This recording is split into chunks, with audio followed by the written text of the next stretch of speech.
Welcome back to our channel. और आज हम लेकर आ रहे हैं आपके लिए ऑर्गेनाइजिंग स्ट्रक्चर। स्ट्रक्चर है क्या, इसको हम स्टार्ट करते हैं।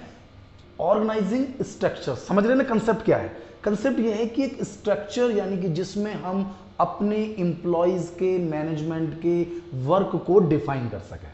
तो एक तरह से हम इसको कह सकते हैं कि क्या है structure? Network of job positions, responsibility and authority at different level.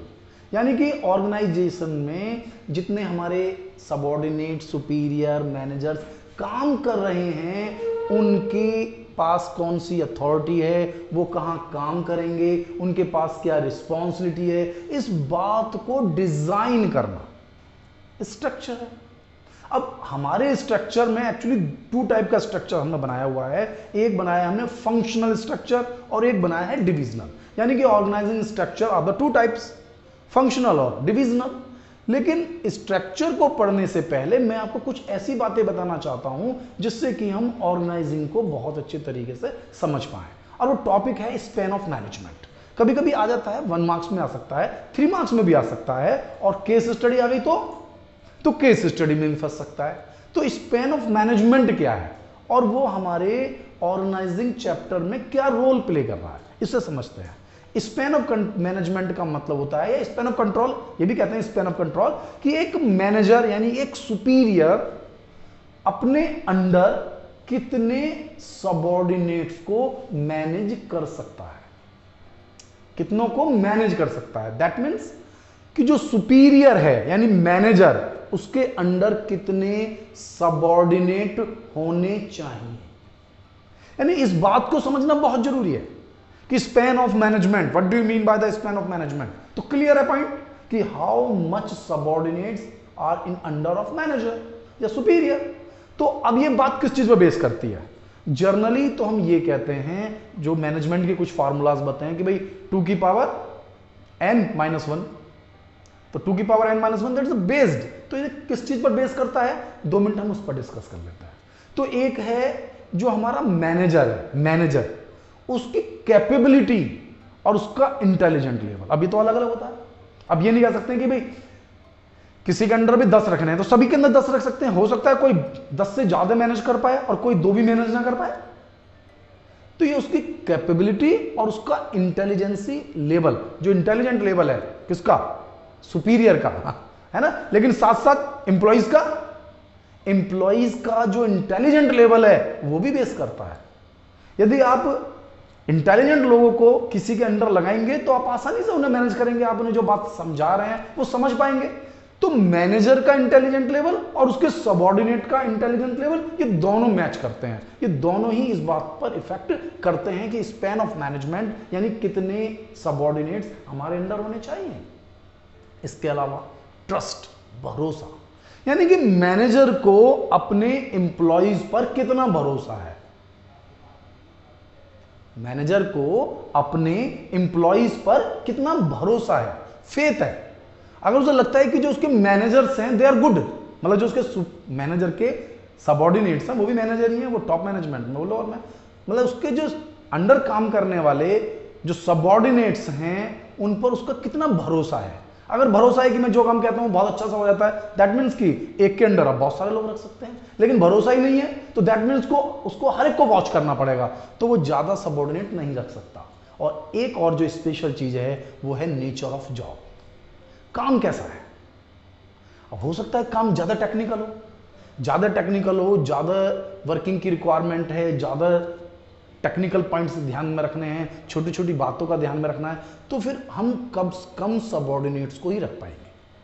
लेकिन अगर नेचर ऑफ जॉब जर्नल है कि आपको ज्यादा टेक्निकली ज्यादा इंटेलिजेंट लेवल नहीं चाहिए, तो एक के अंडर ज्यादा सबऑर्डिनेट हो सकते हैं। बट कहीं ना कहीं ये बेस करता है इंटेलिजेंट लेवल पर, नेचर ऑफ जॉब पर, इंटेलिजेंट लेवल एम्प्लॉयर के, मतलब सबऑर्डिनेट और सुपीरियर दोनों का। ठीक है, तो अब हम पढ़ लेते हैं इसी के बेस पर। जब मैंने कहा ना ये जरूरी पॉइंट था, अब हम इसको समझें कि भाई हमारे स्ट्रक्चर में किसने जरूरी है, कि जब हम अपना स्ट्रक्चर डेवलप करें तो एक सबऑर्डिनेट को हम जो अथॉरिटी दे रहे हैं उसके नीचे कितने सबऑर्डिनेट होने चाहिए। ठीक है। तो अब हम पढ़ते हैं स्ट्रक्चर। तो मैंने बताया आपको there are 2 types of structure. तो उसकी क्वालिटीज, अपने ऑर्गेनाइजेशन के नेचर ऑफ जॉब, हम क्या काम करते हैं, इसके अकॉर्डिंग हमें स्ट्रक्चर डेवलप करना पड़ता है। जैसे हमने कहा आपसे एक फंक्शनल, क्या बताया, फंक्शनल। ये functional is based on the function of work, function of job, कि जो आप काम कर रहे हैं उसके, मतलब जो जॉब है आपका उसके वर्क पर बेस करता है फंक्शनल स्ट्रक्चर। तो फंक्शनल स्ट्रक्चर यानी कि जब आपके पास एक सिंगल प्रोडक्ट लाइन है, ज्यादा बड़ी प्रोडक्ट लाइन नहीं है, ये आपका ऑर्गेनाइजेशन छोटा है, यानी एक ही प्रोडक्ट लाइन आप यूज कर रहे हैं, तो उस सिचुएशन में ही आप फंक्शनल स्ट्रक्चर का यूज कर पाएंगे। देखिए मैं आपको बताता हूं, थोड़ा सा एक परफॉर्मा सा बनाता हूं, एक स्ट्रक्चर बनाकर दिखाता हूं, सो दैट कि आपकी समझ में आए कि हम फंक्शनल स्ट्रक्चर में क्या पढ़ने वाले हैं। यानी फंक्शनल स्ट्रक्चर किस पर बेस्ड है, फंक्शन ऑफ जॉब, कि किस तरह का जॉब है, किस तरह का काम कर रहे हैं, यानी कि हम उस फंक्शन को डिवाइड कर दिया। जैसे कि हमारे पास होते हैं सबसे पहले बोर्ड ऑफ डायरेक्टर, क्या ले लेते हैं सबसे पहले, board of director, board of director. Board of director के नीचे, भाई बोर्ड ऑफ डायरेक्टर के नीचे आता है मैनेजिंग डायरेक्टर, मैनेजिंग डायरेक्टर।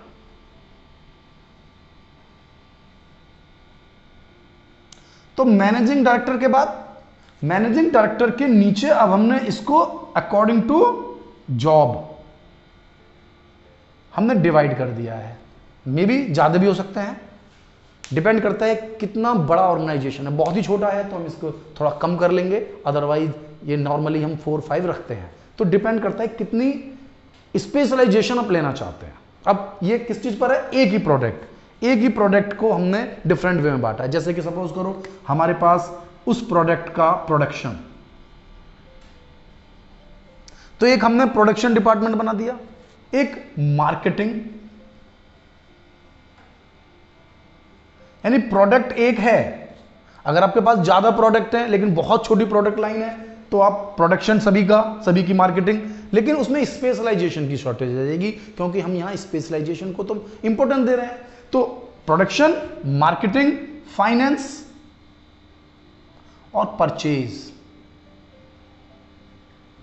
कोई भी ले लीजिए। जर्नली जो होते हैं हमारे पास कि भाई किसी भी प्रोडक्शन डिपार्टमेंट यानी कोई भी बिजनेस के लिए, कोई भी ऑर्गेनाइजेशन में हमें जर्नली प्रोडक्शन, मार्केटिंग, फाइनेंस और परचेज, हम इसको कहते हैं फंक्शनल।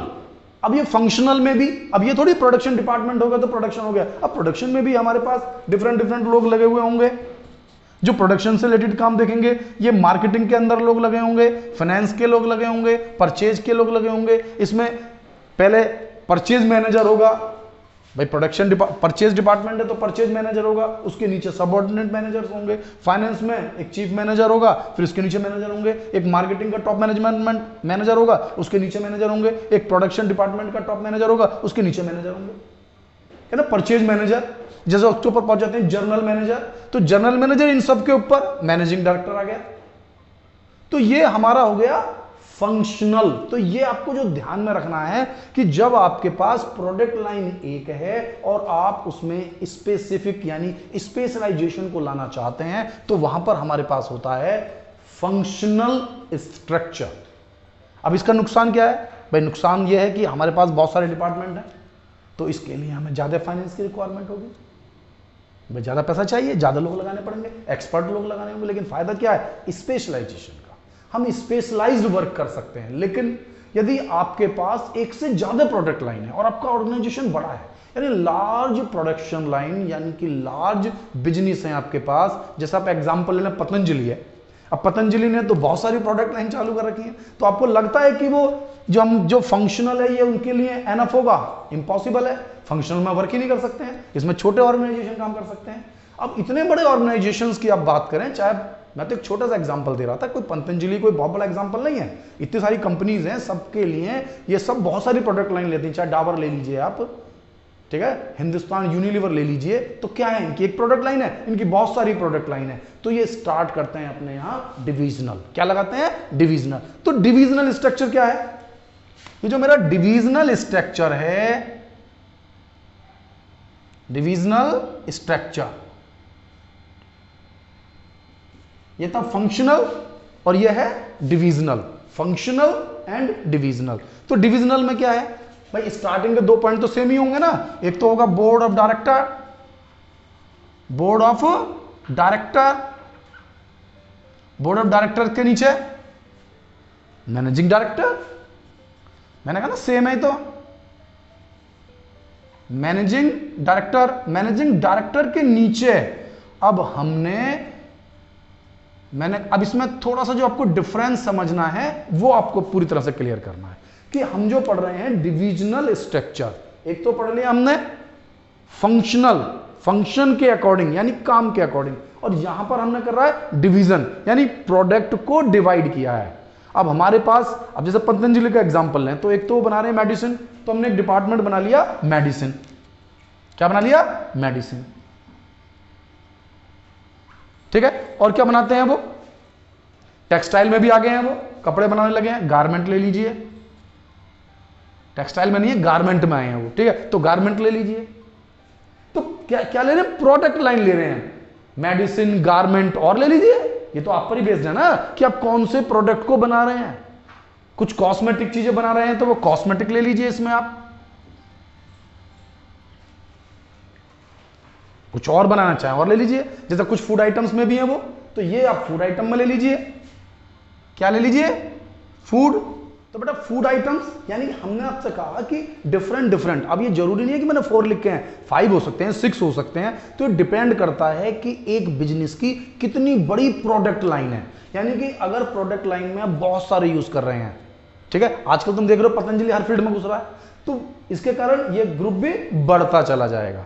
तो अब ध्यान देखना, डिविजनल में हम क्या कर रहे हैं? डिविजनल में हम प्रोडक्ट वाइज, है ना, प्रोडक्ट की लाइन के अकॉर्डिंग डिवीजन कर रहे हैं, जबकि यहां फंक्शन के अकॉर्डिंग डिवीजन कर रहे थे। लेकिन कहीं ना कहीं हमारा डिविजनल भी फंक्शन को बेस करता है। तो पहले हमने फंक्शन से किया, लेकिन यहां हमने प्रोडक्ट से किया, एंड देन फिर फंक्शन करना है। क्योंकि जो आपने मेडिसिन बनाया है, ये जो डिपार्टमेंट है मेडिसिन, अब इसके अंदर भी तो आपके सारे डिपार्टमेंट होंगे भाई। क्या मेडिसिन अकेला चलता रहेगा? मेडिसिन में भी आपको प्रोडक्शन, मार्केटिंग लेना है ना, प्रोडक्शन, मार्केटिंग, ये सब में आएगा।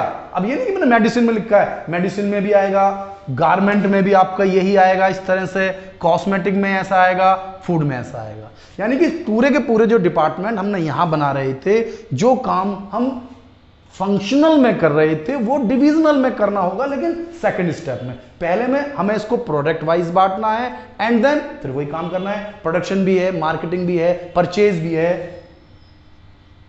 ठीक है, फाइनेंस भी है। तो जैसे जैसे यूज होगा वैसे वैसे आपको काम देखना है। और ये मैंने मेडिसिन में लिखा है, कंफ्यूज नहीं होना है। जो काम मैं मेडिसिन में लिख रहा हूं वो गारमेंट में भी लिखने हैं, कॉस्मेटिक में भी लिखने हैं, फूड में भी लिखने हैं। यानी जितनी बड़ी प्रोडक्ट लाइन होगी सबके लिए आपको अलग से एक डिवीजन करना होगा, और सभी डिपार्टमेंट में आपको वो सारा जो हम फंक्शनल में पढ़ रहे थे फिर उसके अकॉर्डिंग आपको डिवाइड करना होगा। अब इसका फायदा क्या होता है? स्पेशलाइजेशन, आपके हर फील्ड में स्पेशलाइजेशन। बल्कि आजकल की जो मॉडर्न कंपनीज हैं, मल्टीनेशनल कंपनीज हैं, वो तो और भी ज्यादा डिवीजन करने लगी हैं। अब जैसे कि हम बात करें कॉस्मेटिक की बात कर रहे हैं, वो अपने एक प्रोडक्ट को ही दूसरे प्रोडक्ट के साथ कंपटीशन में लाती हैं। आप हिंदुस्तान यूनिलीवर के प्रोडक्ट देखेंगे ना, तो एक ही प्रोडक्ट यानी एक प्रोडक्ट लाइन को दूसरे प्रोडक्ट से कंपटीशन करा रहे हैं। यानी आज मार्केटिंग का सिस्टम चेंज हो गया है। तो जिसके कारण हमने ये डिविजनल हमने कराया, तो उसको भी ध्यान में रखना है आपको कि भाई मेडिसिन हो गया, गारमेंट हो गया, कॉस्मेटिक हो गया, फूड हो गया। बढ़ाना है उतना ही बढ़ता चला जाएगा, कम है तो उतना ही कम होता जाएगा। लेकिन आफ्टर दैट ये फिर फंक्शनल डिवीजन के अकॉर्डिंग फिर आपको डिवाइड करना है। नुकसान क्या है इसका? लॉस और प्रॉफिट सबके हैं हमारे पास, लेकिन हमारे जो मेन सिलेबस है उसमें केवल कंसेप्ट है। तो कंसेप्ट तो यही है। फिर भी मैं हल्का सा हिंट दे देता हूं कि स्पेशलाइजेशन के तो बेनिफिट है इसमें, लेकिन कॉस्ट बहुत ज्यादा है। और दूसरा है कन्फ्लिक्ट, आपस में झगड़ा। मेडिसिन डिपार्टमेंट गारमेंट डिपार्टमेंट के साथ, कॉस्मेटिक डिपार्टमेंट गारमेंट के साथ, फूड कॉस्मेटिक के साथ, इनमें आपस में कंपटीशन। कंपटीशन तो अच्छी बात है, लेकिन कई बार अनहेल्दी कंपटीशन हो जाता है, क्योंकि अपने डिपार्टमेंट को ज़्यादा हाई दिखाने के चक्कर से हम दूसरे डिपार्टमेंट को गिराना चालू कर देते हैं। तो बिजनेस में कई बार इस तरह की जो समस्याएं हैं ये बहुत ज़्यादा बढ़ जाती हैं। तो हमारा जो आज का टॉपिक था उसमें मैं आपको जो समझाना चाह रहा था, ये डिवीज़न समझाना चाह रहा था, और डिवीज़न मैं आपको पूरा समझा दिया है। और अब आप देखें कि आपको ये मेरी वीडियो कैसी लगी। मेरी वीडियो को अगर आप पसंद कर रहे हैं तो वीडियो को लाइक करें, अपने दोस्तों के साथ इसे शेयर करें और चैनल को सब्सक्राइब कर लें, जिससे कि आपको मेरी बहुत सारी जो वीडियोज़ हैं वो भी आप देख पाएँ। थैंक यू, मिलता हूँ नेक्स्ट वीडियो।